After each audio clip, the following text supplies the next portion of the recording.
Je vais inviter nos deux intervenantes suivantes à me rejoindre.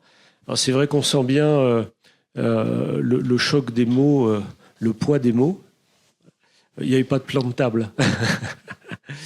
On sent bien l'importance des mots, mais c'est vrai que dans les milieux RH, au sens large, ou dans l'animation du dialogue social, on parle de tâches, on parle d'activités, on parle d'emploi, on parle de poste, on parle de métier, on parle de profession. Et à chaque mois, chaque mot a une signification bien particulière. Et c'est vrai que quand on lit dans la presse des grands titres qui nous disent les métiers vont disparaître du fait de la généralisation de ChatGPT ou autre, c'est quand même un raccourci qui est assez déplorable. Il serait sans doute beaucoup plus intelligent de poser les bonnes questions lorsque l'on cherche à faire depuis 28 ans maintenant à l'Observatoire. Mais il n'y a pas que nous, bien évidemment, pour trouver les bonnes réponses. Et donc c'est ça tout l'objet du dialogue social. Et donc j'ai le plaisir d'inviter, on en avait fait l'annonce tout à l'heure, alors tout de suite à ma droite Béatrice Le Pagnol, qui est secrétaire générale adjointe de la Fédération CFDT Banque et Assurance. Bonjour Béatrice. Et puis Claire Silva, qui est membre du comité de direction du groupe AG2R La Mondiale, donc en charge des ressources humaines et des relations sociales, et vice-présidente de la commission sociale de France Assureur, donc avec aussi cette double casquette comme Yann précédemment, à la fois sur une entreprise majeure du secteur et puis cette vision transversale au niveau de la branche. Donc merci à toutes les deux d'avoir accepté de partager nos interrogations ensemble, parce qu'on est sur un lieu de diagnostic et pas dans un contexte de revendication. Donc, pour commencer, j'ai une question générale à vous poser. On l'évoquait, ça fait maintenant 18 mois, surtout depuis le déploiement de ChatGPT, qu'on parle vraiment et beaucoup d'intelligence artificielle. Ça donne lieu à une déferlante d'informations, d'articles, d'annonces, d'opinions en tout genre, où on fantasme, où on fabule dans tous les sens. J'aimerais savoir, dans vos périmètres respectifs, quels sont les intérêts marqués autour de cette question, les inquiétudes exprimées. On a vu déjà un peu avec Yann, sous cet angle-là, comment il le ressentait. Quelles sont les interrogations sous-jacentes? Bref, comment est-ce qu'on aborde cette question de l'intelligence artificielle vue de chez vous? Alors à la fois quand on est DRH ou à la commission sociale, ou quand on est dans le cadre de représentation des salariés de l'assurance. On commence par Béatrice. Alors, c'est bon. Au niveau des salariés, déjà, c'était une attente quelque part, parce que ces dernières années, le travail s'est beaucoup intensifié, la charge de travail s'est beaucoup intensifiée. Donc il y a une attente d'outils facilitateurs qui puissent enlever certaines tâches chronophages, qui puissent permettre de se consacrer à des tâches à plus forte valeur ajoutée. Donc globalement, je dirais que pour l'instant, ce n'est pas spécialement une inquiétude à l'heure actuelle. En revanche, dans la mise en œuvre, on se rend compte qu'il y a beaucoup d'expérimentations qui sont faites avec des process qui ne sont pas toujours conservés. Alors des fois, ça peut au contraire engendrer des lourdeurs, des retours en arrière, des moments où les salariés ne se sentent pas spécialement écoutés sur l'utilisation des outils. Et à plus long terme, il y a une inquiétude parce qu'évidemment, tout le monde lit des choses parfois inquiétantes, donc se demande si son métier va être concerné, si les effectifs vont être concernés. Et je dirais, globalement, ce qui manque le plus, c'est qu'on n'a pas de vision de ce que les entreprises veulent mettre en œuvre. On n'a pas pour l'instant, ou très peu, de présentation des stratégies de chaque entreprise qui expliqueraient voilà ce qui va se passer à moyen et long terme pour que les salariés puissent se projeter. Donc ça, c'est source d'inquiétude. Et très rapidement, au niveau syndical, je pense qu'on fait comme tout le monde, on s'informe, on se forme, on prépare, nous, des outils pour nos militants, que ce soit au niveau sectoriel dans la banque et l'assurance, mais on travaille évidemment aussi à l'interprofessionnel. Et puis, on prépare des outils pour aider nos militants à se saisir de ces sujets. Et puis, dans l'entreprise et à tous les niveaux de représentation, pouvoir être efficace et avancer sur ces sujets.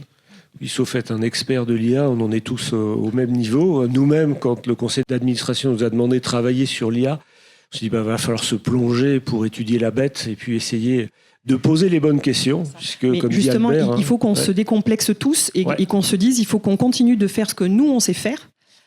Et de poser les bonnes questions, etc., en se saisissant des nouvelles technologies. Mais c'est pas, je pense qu'aucun de nous n'est là pour comprendre un algorithme et coder.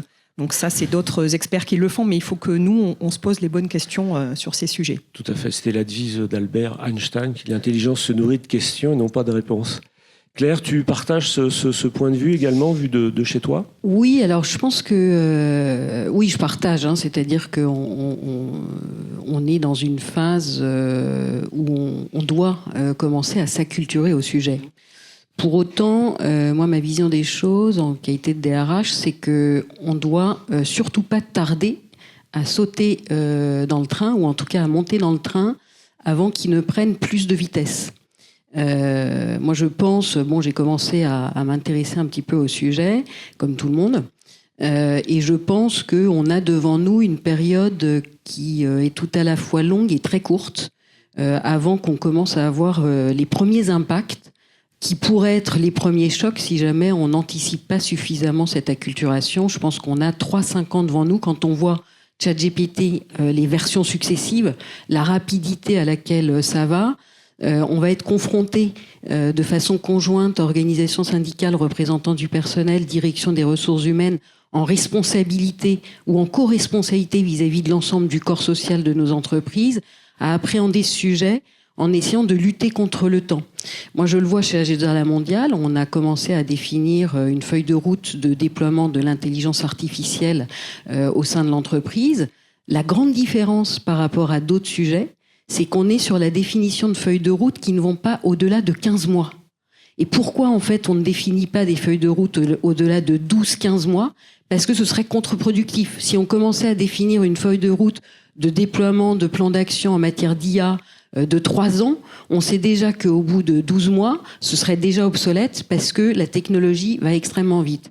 Donc je pense que l'une des responsabilités premières que l'on a dès maintenant, c'est en effet, et je partage vraiment votre point de vue, de se décomplexer sur le fait que personne ne sait vraiment véritablement ce que c'est aujourd'hui. Pour autant, on ne va pas devenir des experts de l'IA. Il y a tout un tas de personnes qui sont là pour ça.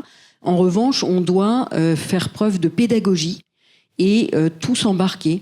Et donc ça, je pense que pour ça, il faut déployer des démarches structurées de partage de ce qu'est l'intelligence artificielle et l'intelligence artificielle générative, parce que ce sont deux choses différentes, pour les partager avec nos collaborateurs. On pourra y revenir, j'imagine, dans le cadre de cette table ronde sur ce que l'on fait chez AG2R Mondial.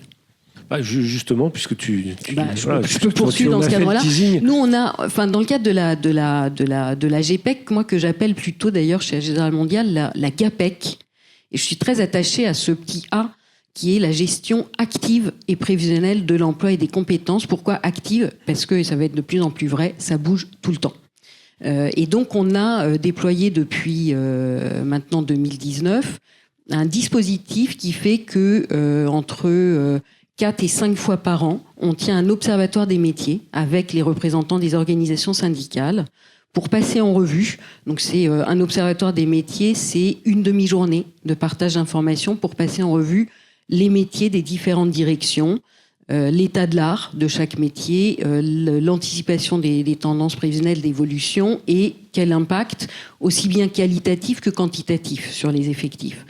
Là, par exemple, en juillet, on y est déjà, dans quelques jours, dans une vingtaine de jours, on va tenir pour la première fois chez AG2R Mondial un observatoire des métiers dédiés à l'intelligence artificielle. Première réunion, on a partagé avec nos organisations syndicales le fait que ce serait la première d'une longue série pour commencer à apprivoiser entre nous ce qu'est l'IA au sens de qu'est-ce que ça veut dire, faire intervenir des experts externes, commencer à projeter ce que ça pourrait vouloir dire au niveau de nos métiers et puis à expliciter la feuille de route de la direction générale sur l'IA.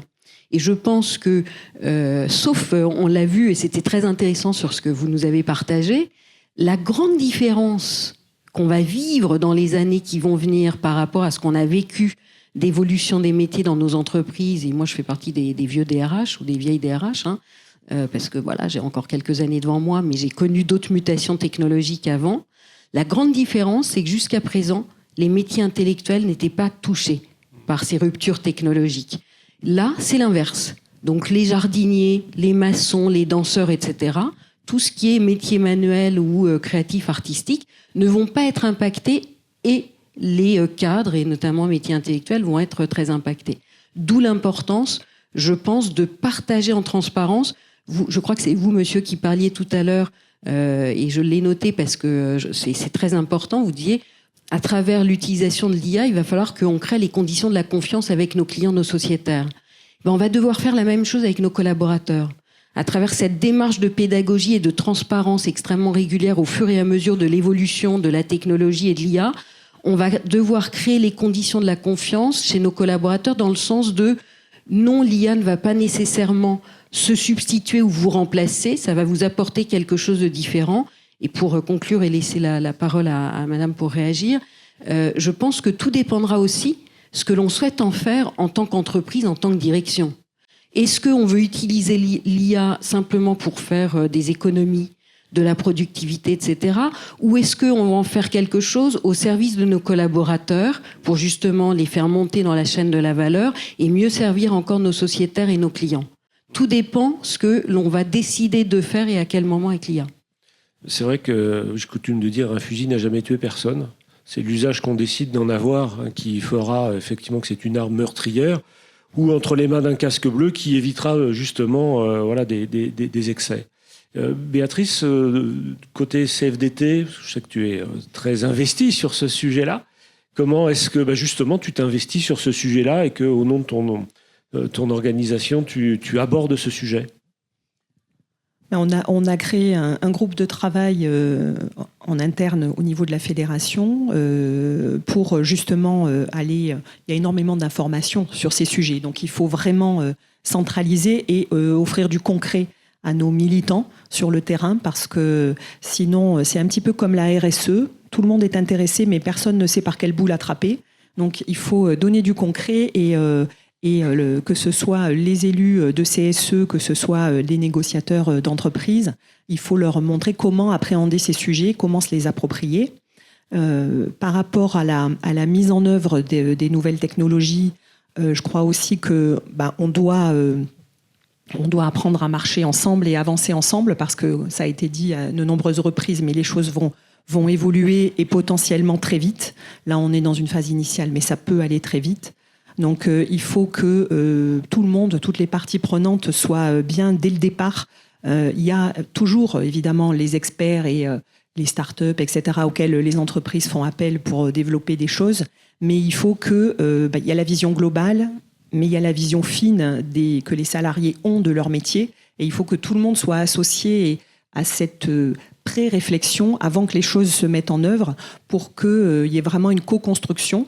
Les partenaires sociaux aussi ont leur mot à dire, parce que on est des partenaires tout au long de la vie de l'entreprise, et on a un intérêt commun, c'est la pérennité de l'entreprise. Mais il faut que ce soit co-construit et que tout le monde puisse mettre un petit peu la main à la réflexion, parce que là, ça va pas être la main à la pâte. Mais il faut aussi que ce devienne vraiment un vrai sujet de dialogue social et de négociation. Parce que pour l'instant, dans le meilleur des cas, on nous présente des expérimentations, les choses qui sont mises en place, mais on n'est pas associé vraiment, comme du vrai dialogue social, à des choses vraiment rentrer dans le détail du dialogue social et de la négociation. Et pourtant, les bases existent, elles font consensus, puisqu'il y a eu tout un tas de textes qui ont été signés. Il y a les partenaires européens de l'assurance qui ont signé une déclaration commune en 2021, la banque cette année, il y a l'IA Act aussi qui a toute une base qui fait consensus. Tout le monde s'appuie sur les déclarations de l'OCDE, ce qui avait été mis en place par l'OCDE il y a quelques années. Donc le consensus est là, il existe, mais maintenant il faut vraiment le mettre en pratique dans un vrai dialogue social, notamment avec des accords de branche. Donc je fais des coups de klaxon pour la branche assurance où nous sommes. Quelques représentants dans la salle. C'est très important qu'il y ait un accord cadre qui précise des choses pour aider les entreprises après à s'en saisir et et à à l'adapter à chaque spécificité d'entreprise. Mais il faut vraiment qu'on rentre dans du vrai dialogue social là-dessus. J'ai le sentiment, alors l'observatoire c'est la Suisse, hein, on ne prend pas de risque. Ce qui remonte de nos groupes de travail, alors ce qui ne nous empêche pas quand même d'aller voir ce qui se passe, parce que la vraie vie elle est sur le terrain, elle n'est pas dans les institutions.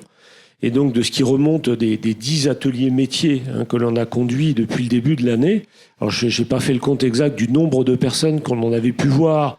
Alors on a quelques RH récurrents d'atelier en atelier, bien évidemment, mais on a aussi les gens de métier, c'est ce qui nous intéressait, les rencontrer, pas des experts de l'IA, des personnes qui ont une pratique quotidienne et qui viennent nous dire, dans mon quotidien, moi, expert de mon métier, voilà comment je vois arriver l'IA ou les IA, les différents systèmes. Voilà les usages que je teste, que j'expérimente, que j'imagine, que j'espère, que je crains. Il n'y a pas de tabou.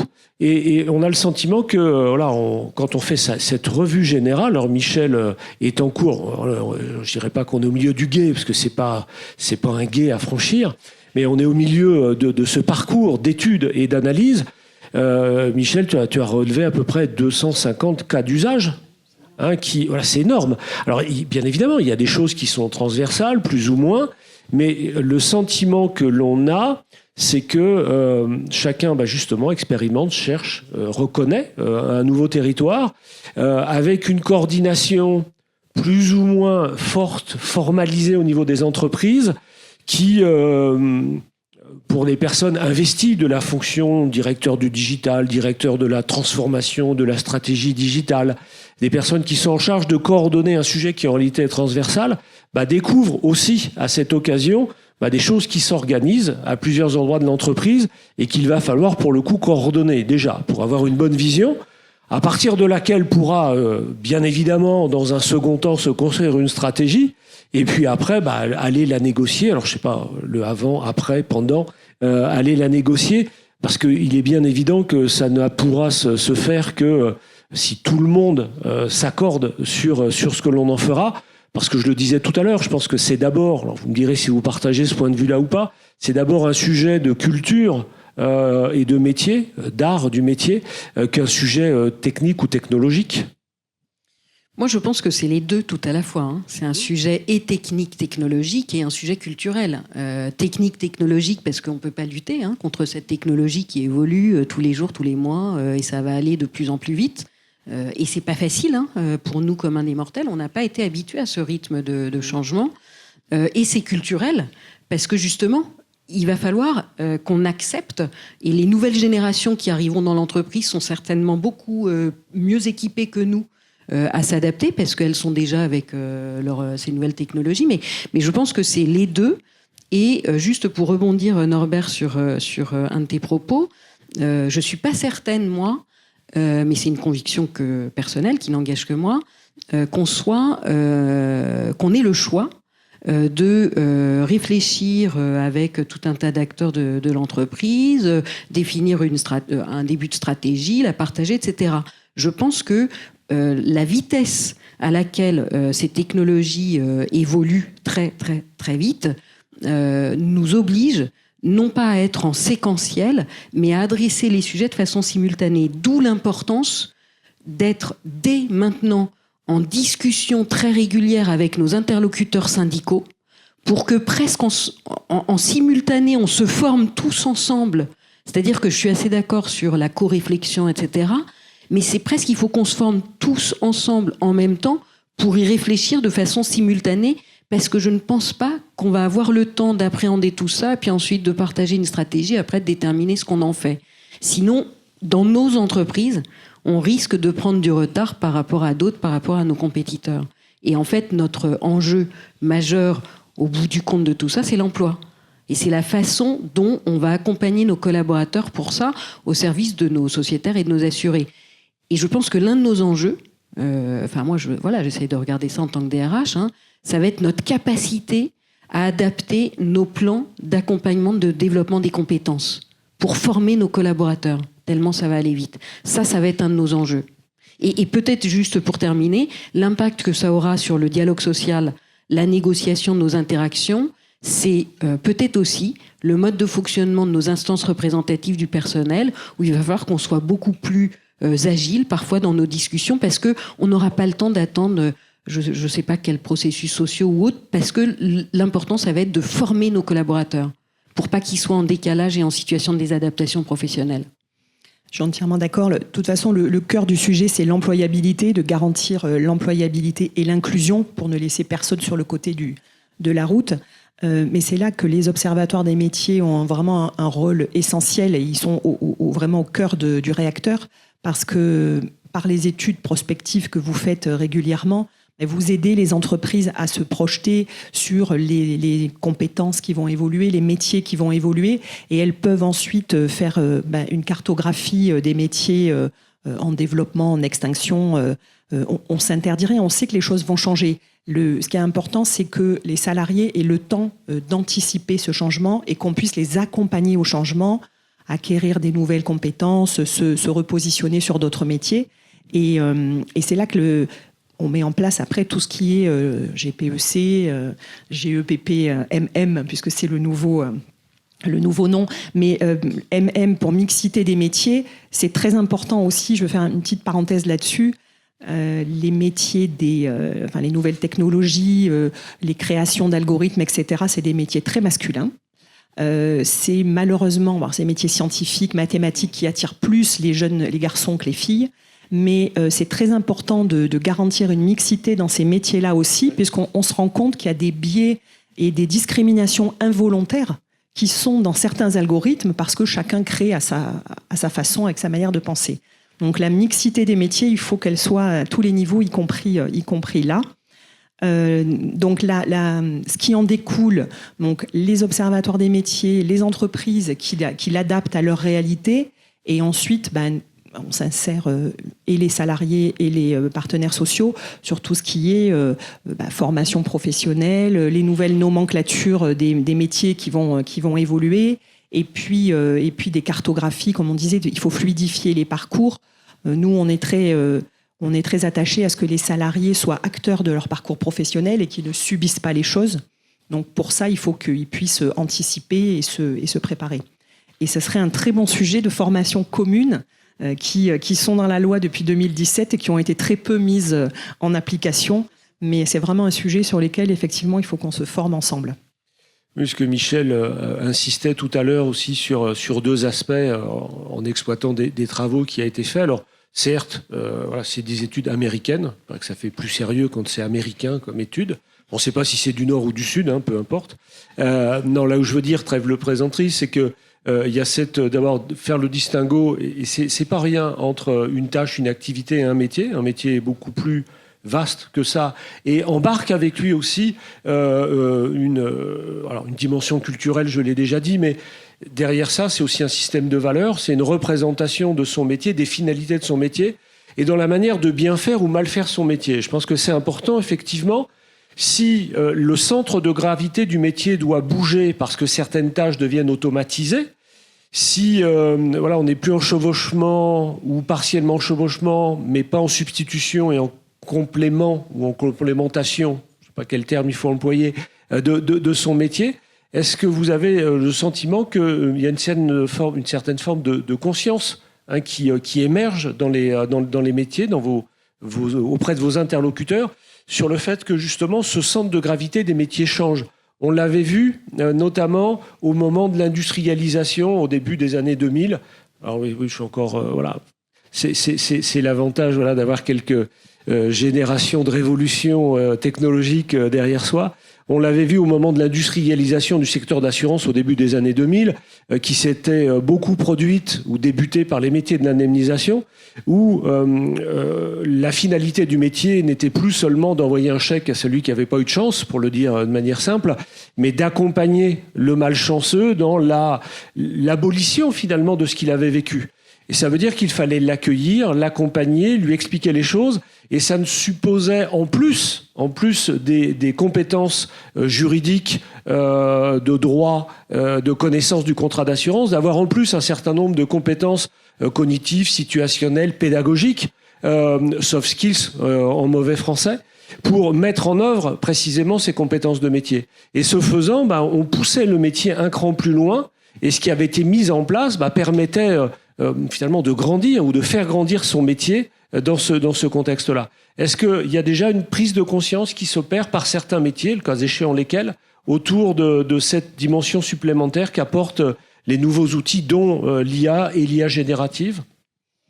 Pour l'instant, c'est encore un petit peu flou. Il y a des choses qui se mettent en place, mais ce dont tout le monde est conscient, c'est que tout va évoluer. Les métiers évoluent, mais les relations de travail vont évoluer. Il y a des questions toutes bêtes qui émergent, mais maintenant, si l'IA est prédécisionnaire, est-ce que je dois impérativement suivre ce que me dit l'IA ? Ça reste encore flou parce que les choses sont vraiment pas encore complètement en place, mais il y a déjà des questions. On sait que ça va impacter beaucoup de choses, et on est, notre côté syndical aussi, très attentif aux conditions de travail qui vont évoluer, et de nouveaux risques psychosociaux qui risquent d'apparaître. Parce que on parle de surcharge cognitive. Si on enlève toutes les tâches à faible valeur ajoutée, mais qui sont peut-être les plus répétitives, c'est bien parce que je peux me consacrer à des choses plus intéressantes, sauf que ces choses plus intéressantes me demandent plus de concentration, et peut-être que si j'ai plus dans ma journée ou dans ma semaine de moments de respiration où je fais des choses toutes simples sans y réfléchir, ça va entraîner d'autres choses difficiles. Donc nous, on est très attentifs à ce qui va évoluer à ce niveau-là. Et dans notre ADN, la prévention primaire est très importante. Donc ça a été dit, de toute façon, c'est dit dans les textes qui font justement consensus, mais c'est le travail qui doit s'adapter à l'humain, et c'est l'intelligence artificielle qui devra aussi s'adapter à l'humain et le servir, et pas l'inverse. Parce que sinon, ça peut être très, très compliqué.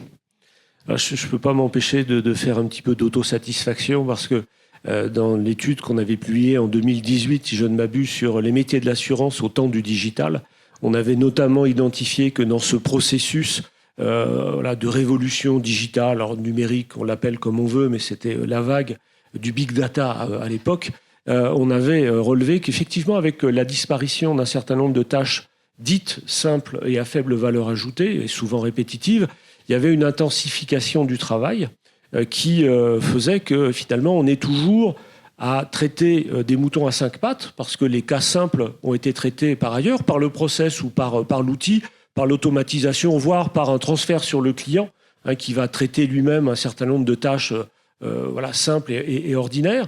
Et du coup, ce qui reste finalement pour l'homme de l'art, avec un grand H, c'est précisément d'aller là où le process institué est en incapacité de répondre. Alors ça veut dire deux choses. D'une part, effectivement, comme tu le soulignes, sans doute une plus forte intensification du travail, première problématique. Et une deuxième aussi, c'est à quel moment est-ce qu'on a fait son travail ? À quel moment est-ce qu'on peut se sentir déchargé de ce qui est attendu de la part du bénéficiaire de notre travail ? Parce qu'on est dans un registre véritablement qualitatif, où la notion de qualité n'est plus une notion complètement objective, mais subjective, puisqu'elle repose sur le ressenti de celui qui en bénéficie. Et donc, un des enjeux, ça va être effectivement de permettre cette prise de conscience pour savoir si on doit intervenir ou pas par rapport aux attentes de quelqu'un qu'il nous faut découvrir, alors éventuellement avec l'aide de l'intelligence artificielle, mais en tout cas, ça ne va pas être forcément évident de s'y retrouver par rapport à ces différentes dimensions. Alors là, on est tellement au début que, Norbert, toi, tu es déjà parti très très loin. C'est d'observatoire prospectif. Bien sûr. Mais la prospective métier, c'est l'une des matières les plus difficiles, par ailleurs, parce qu'on projette les choses qui peuvent évoluer de façon c'est ce que disait Woody Allen, la prospective différente. Est difficile quand il s'agit du futur. Exactement. Moi, je pense, je ne sais pas répondre à cette question très clairement. En revanche, il y a plusieurs choses qui sont à prendre en considération de façon simultanée, je pense. Parce que là, on parle de l'IA et de l'impact de l'IA sur les métiers, les compétences, tâches, missions, etc. Et tout cela intervient dans un contexte où je suis assez d'accord sur la question de l'intensification du travail. Il y a ne serait-ce qu'à peine 10 ans en arrière, entre il y a à peine 10 ans en arrière et maintenant, il faut quand même considérer que dans nos entreprises aujourd'hui, est-ce que c'est lié justement aux nouvelles technologies ? Est-ce que c'est lié au fait que dans nos entreprises sont dans des contextes de transformation continue et permanent ? Est-ce que c'est les deux tout à la fois ? Mais ça, c'est une réalité. Quel que soit le niveau de classification, quel que soit le métier, quel que soit le niveau de responsabilité, globalement, il y a ce phénomène d'intensification au travail qu'on ne va pas pouvoir laisser en l'état et qui conduit à ce qu'on demande à nos collaborateurs d'en faire plus, voire beaucoup plus, dans le même laps de temps. Et ça, je pense qu'en matière de santé, et particulièrement de santé mentale, ça n'est pas durable dans le temps. Donc on voit qu'on est en même temps dans cet espace-temps d'intensification du travail qui pose la question de l'organisation du travail et des conditions de travail. Et je pense que la question de l'IA, il faudra l'articuler dans nos réflexions avec justement des questions qu'on se pose déjà aujourd'hui, y compris avec les représentants des organisations syndicales, sans être en capacité d'y répondre vraiment, qui est la question de l'organisation du travail. Et je pense que si on est suffisamment intelligent collectivement pour articuler ces deux sujets de ce que peut apporter l'IA et de l'impact sur l'organisation du travail, parce que ça en aura une, pour justement arriver à non pas contrer, mais enfin normaliser ou canaliser des problématiques d'intensification du travail, etc., là, ce sera gagnant pour tout le monde, tout en adressant le sujet de l'employabilité et du maintien de l'emploi à terme. Je pense que l'IA ne doit pas être considérée de façon isolée, en couloir de nage, dans la piscine, mais l'IA doit être adressée avec nos représentants du personnel dans un contexte plus global d'organisation du travail. Et comment on articule l'ensemble de ces sujets ?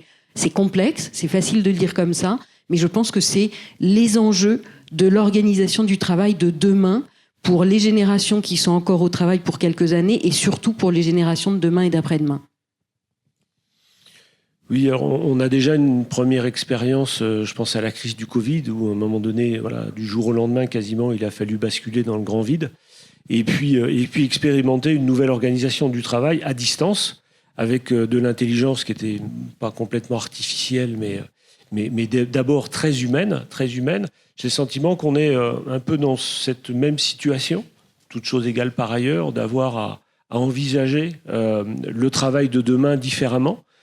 Avec derrière aussi, peut-être un pavé dans la mare, mais cette idée que une plus grande multiplicité de métiers va progressivement, alors en lien avec cette intensification du travail, passer d'une logique d'obligation de moyens à une logique d'obligation de résultats.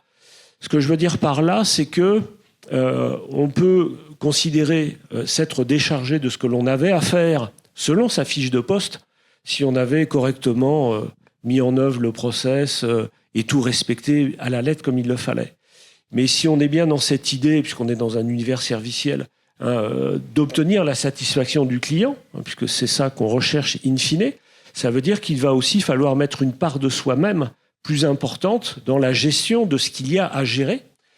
Et précisément sur ce que l'IA ne sera jamais capable de faire, puisqu'on a vu dans les critères qui faisaient un peu la césure entre les deux, y mettre une part de soi-même pour sous-peser, adapter, mettre de l'humain, c'est-à-dire de l'intimité dans une qualité de relation, de la confiance dont on parlait avec Yann tout à l'heure, ça ressemble quand même furieusement à une obligation de résultat, mais ça veut dire aussi qu'il va falloir sans doute redéfinir les cadres d'exercice, les cadres d'encadrement de la part des managers, les cadres d'autonomie, rappelant que l'autonomie n'est pas une compétence, mais bien un cadre de liberté alloué à un collaborateur. C'est une révolution en marche, à la fois pour les managers, et c'est pour ça que je faisais le lien aussi avec cette mise à télétravail obligatoire, et puis pour les collaborateurs qui vont se trouver parfois confrontés à un espace de liberté plus grand et qui peut être aussi angoissant pour eux.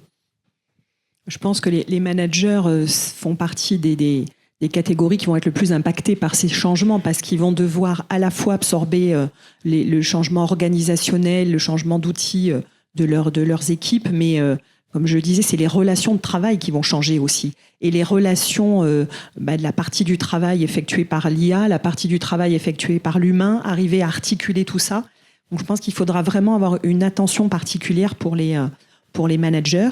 Et en termes de formation et de transmission, je pense qu'il faut aussi qu'on pense à créer plus d'intergénérationnel, parce que jusqu'à maintenant, on parlait de transmission des seniors vers les plus jeunes, mais je pense qu'il y aura peut-être aussi besoin que les plus jeunes accompagnent certains seniors qui seront moins à l'aise avec la nouveauté ou avec la rapidité de mise en place. Je pense qu'il faut vraiment qu'on crée quelque chose dans les deux sens sur ces sujets, parce que comme on le pressent tous, quand ça va arriver rapidement et il va falloir s'adapter rapidement.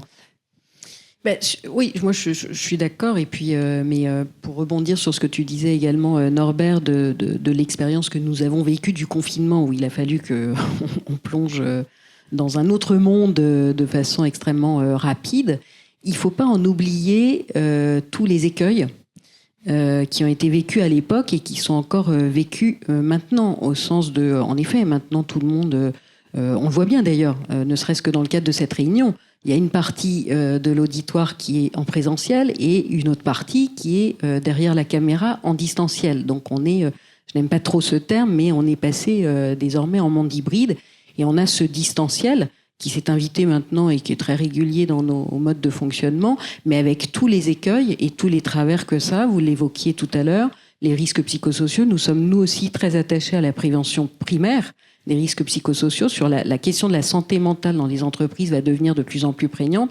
Et donc, il va falloir qu'on identifie les risques associés à tout ça. C'est-à-dire qu'en même temps qu'on va appréhender les opportunités, aller se saisir, en même temps qu'on va former les collaborateurs, les managers, etc., il va falloir qu'on identifie des zones de risque nouvelles. Et moi, la vraie question que je me pose, qui est déjà une question prégnante avec cette question du distanciel, c'est ça va être quoi la place du collectif ? L'entreprise, c'est avant tout un collectif. Ça va être quoi la place du collectif demain, après-demain, avec l'intelligence artificielle, où en effet, de façon individuelle, on va pouvoir être, c'est vous qui le disiez, peut-être un collaborateur augmenté, parce qu'on aura des compétences qu'on n'avait pas avant, sur lesquelles on va pouvoir s'appuyer avec l'IA. Mais du coup, ça va être quoi la place du collectif ? Donc ça peut être aussi une des questions dont on doit se saisir à travers le dialogue social, de quelle place encore pour le collectif, ou est-ce que ça va le diluer encore un peu plus tel qu'on le vit déjà à travers ce mode de travail qui est parfois en distanciel. Donc ça, je pense que c'est aussi un des sujets qu'on va devoir appréhender, et y compris dans les observatoires des métiers, parce que le collectif a un rôle à jouer dans la façon dont s'exercent les métiers. C'est clair, ça va être l'étape suivante. Et si j'ai envie de faire de la prospective encore plus lointaine, mais quand les choses vont se mettre en place, il va falloir aussi qu'on s'interroge sur le partage de la valeur et le partage du temps de travail. Parce que les entreprises vont continuer d'avoir une rentabilité élevée, peut-être même encore plus élevée, puisque là aussi on lit un peu tout et n'importe quoi avec des idées de développement économique beaucoup plus importantes. Si on a moins besoin du travail humain, d'accord, mais quelle société on veut ? Quel monde du travail, quelle société ? Donc il faudra s'assurer de réfléchir une partie de la valeur vers la protection sociale pour ne pas créer un monde à deux vitesses, ou alors que les entreprises pallient au futur chômage technologique en conservant les salariés et en diminuant le temps de travail humain. Mais ça aussi, je pense c'est des réflexions qui vont arriver en suivant, mais qui peuvent arriver très vite. Tu crois à la fin du travail ? Diminution. Parce qu'en tout cas, alors, je ne sais pas s'il y aura la fin du travail, enfin en tout cas, si proche de la retraite, j'y crois plus. J'y crois plus. Ceci dit, je pense que l'insatisfaction humaine est sans limite, mais est en même temps un moteur de créativité qui pousse à la fois l'innovation et la production. Et donc, on est dans un cercle, alors je ne sais pas s'il faut le qualifier de vertueux ou de vicieux, mais en tout cas, on est dans une espèce de chute en avant permanente où on a cette contrainte d'augmenter de la productivité, mais dans le même temps qu'on a de plus en plus d'attentes et de besoins à satisfaire, enfin, que l'on estime à satisfaire. Et donc, on tourne un peu en rond, et en réalité, et je pense que c'est un cercle permanent depuis au moins les temps préhistoriques. Je voulais revenir juste sur un point, parce qu'on a parlé aussi, vous avez toutes les deux parlé des phénomènes générationnels.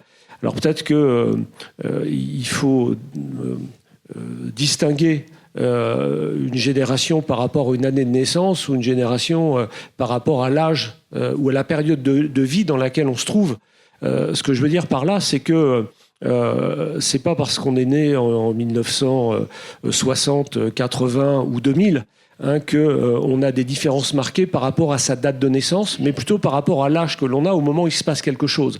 C'est-à-dire qu'on a des aspirations à 20 ans, à 40 ans, à 60 ans qui correspondent à des temps de vie qui sont différents. Mais là où sans doute il y a quelque chose qu'il va falloir prendre en compte, c'est que dans cette tertiarisation de plus en plus forte de notre activité, il va falloir se reposer au niveau de l'ensemble des salariés, des collaborateurs qui servent la raison sociale de l'entreprise, à ce que la motivation, l'engagement, la coopération, puisqu'on a parlé, ce sont autant de choses qu'on n'impose pas sur une fiche de poste. Et effectivement, je pense que c'est un axe majeur sur laquelle les managers de tout niveau et les RH et les organisations syndicales, sans doute, auront à travailler pour entretenir cette petite flamme qui ira dans le sens de la raison d'être de l'entreprise, ne serait-ce que pour entretenir cette affectio societatis. De toute façon, la co-construction aide beaucoup à l'acceptabilité des choses. Donc, c'est toujours mieux accepté quand c'est réfléchi et discuté ensemble plutôt que quand c'est imposé. Donc, on sera obligé d'être dans une co-construction. Merci pour ces échanges.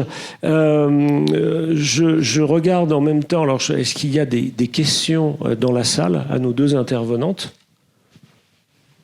Profitez-en. J'ai une question à distance. Alors, qui, à la limite, c'était plutôt peut-être pour Yann, enfin, sauf si l'une d'entre vous la question. Je la lis. Bonjour, si nous replaçons le développement de l'IA dans un contexte de transition et de sobriété énergétique, n'y a-t-il pas un risque pour que d'ici 5 ans en France, nous n'ayons simplement pas assez de puissance électrique installée pour satisfaire tous les usages de l'IA, voire qu'à l'instar du métaverse, l'IA générative soit très peu utilisée? Je pense qu'on va faire appel à un ami, là. Appel à un ami. Yann, puisque tu es encore là. Il n'en sait rien. Je vais expliquer pourquoi j'en sais rien, parce qu'en fait, l'IA générative aujourd'hui, c'est ce qu'on appelle les LLM, les large modèles, etc. Bon, globalement, qui sont hyper consommateurs. Hein. Juste, en fait, poser une question sur un prompt, sur une IA générative, c'est consommer une bouteille de 50 centilitres d'eau. D'accord ? Donc, en termes de consommation. C'est absolument énorme. Donc, quand on s'amuse avec ChatGPT, grosso modo, on est en train de détruire des bouteilles d'eau en permanence. Donc, ça a quand même des impacts qu'on oublie un peu là-dessus. Par contre, on sent bien, et c'est ce qui était dit tout à l'heure, c'est-à-dire qu'on ne va pas trop forcément sur le LM, mais plutôt des utilisations spécialisées. Et donc, peut-être moins consommatrices. Maintenant, là où il faut être très clair, c'est de dire que ces technologies, d'accord, du big data, de l'intelligence artificielle, sont consommatrices de beaucoup, beaucoup de ressources.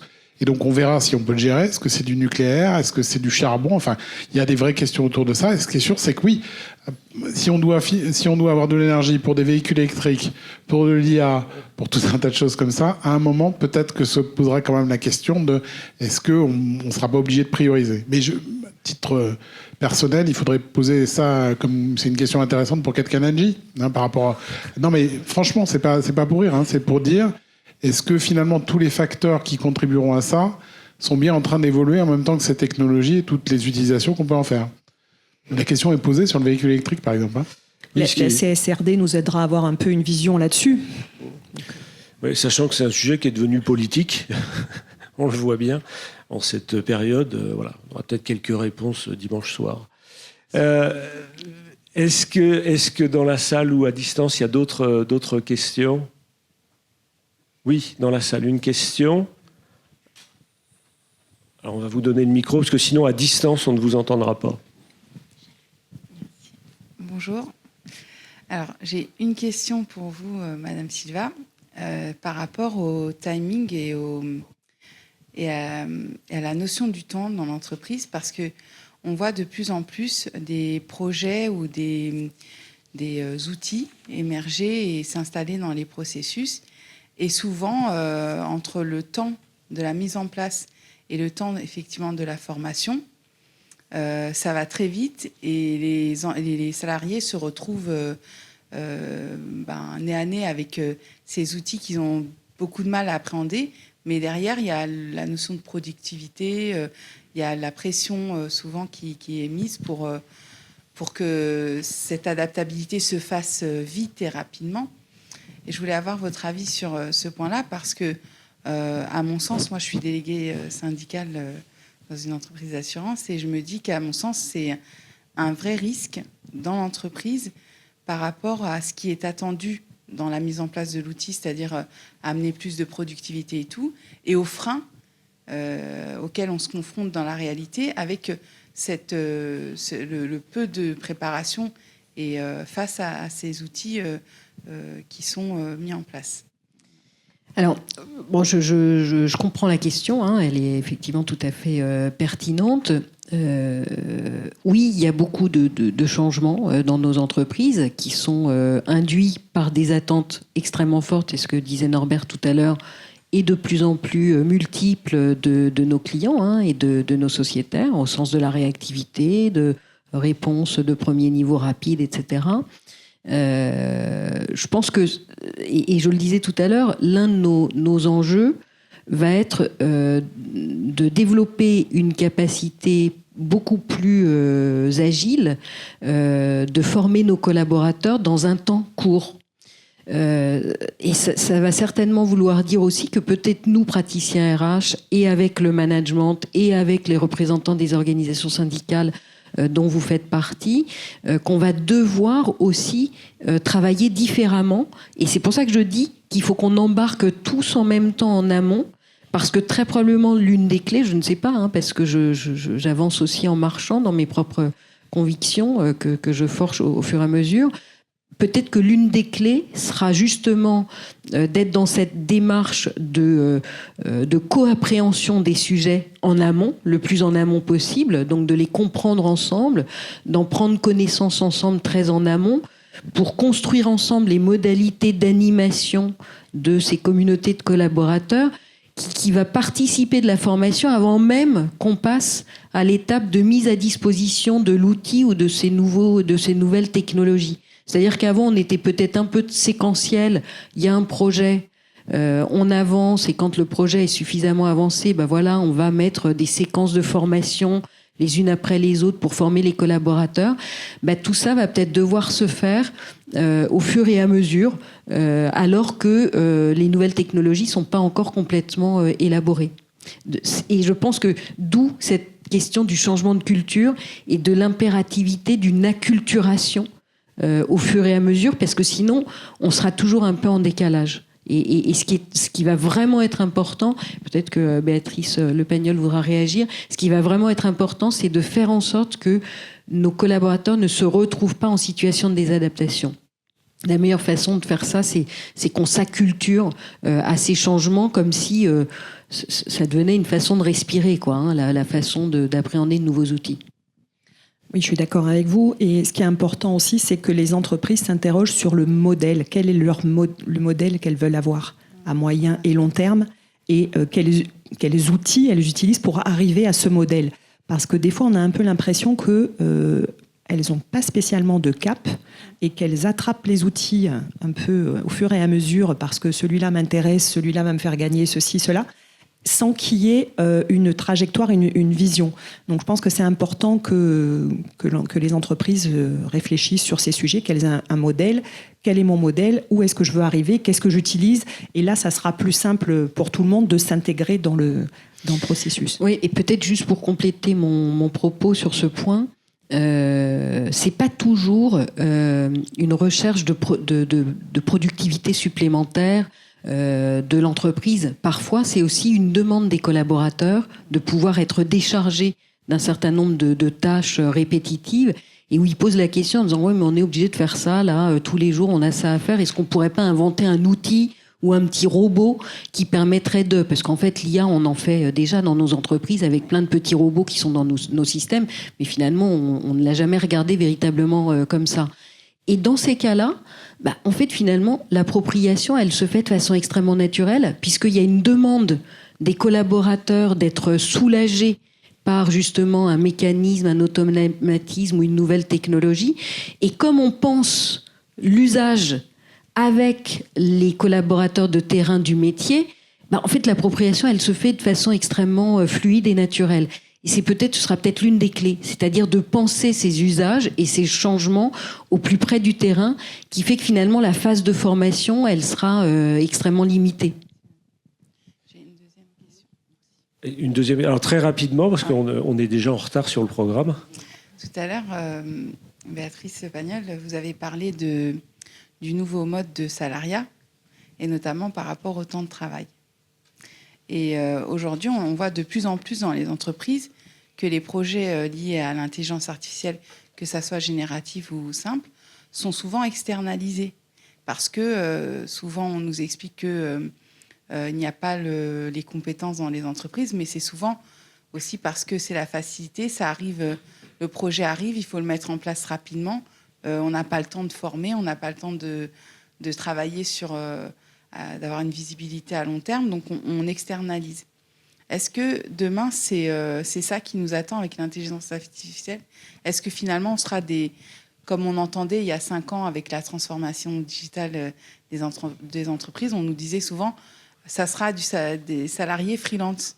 Est-ce qu'on va vers ça? Est-ce que c'est vraiment votre avis sur le sujet? Alors, j'espère pas, déjà. Mais je pense que si, justement, les entreprises définissent bien leur stratégie et qu'elles la communiquent en toute transparence, parce que ça, c'est important, la transparence. Et je pense que nous aussi, il faut qu'on soit capable, je veux dire syndicalement, d'entendre que dans certaines entreprises, il y a tel métier qui n'existera plus dans 5 ans, dans 10 ans. On n'est pas là pour faire de l'obstruction aux évolutions du travail. Ce qu'il faut, c'est qu'on puisse être prévenu suffisamment en amont pour anticiper, pour accompagner les salariés au changement. Mais effectivement, plus ça se fait dans l'entreprise et plus c'est anticipé, mieux c'est vécu par tout le monde, c'est clair. Oui, quand on interroge des DSI notamment, il y a 2 stratégies qu'on retrouve quasiment toujours.